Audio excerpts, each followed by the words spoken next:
yule mwanachama wa CCM ambaye amefukuzwa wanachama wake kwa sababu ya kutoa maoni yake, akizungumzia kwamba haikuwa sawa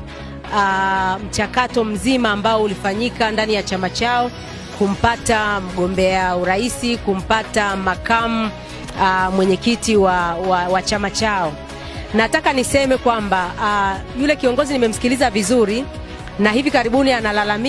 akilalamikia usalama wake, akilalamikia kwamba anatishwa na kwamba tayari amekwisha kufukuzwa wanachama, na anasema anashangaa yeye mwenyewe kwa kauli yake, anasema mimi nashangaa kwamba kutoa mawazo yangu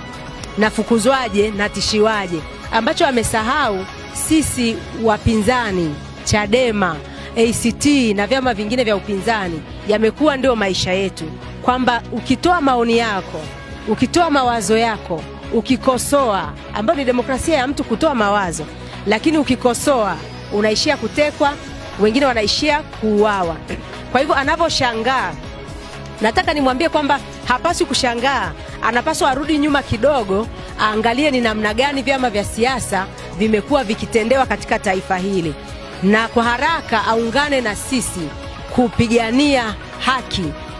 haki ya kuzungumza, haki ya kusikilizwa, haki ya kutoa mawazo.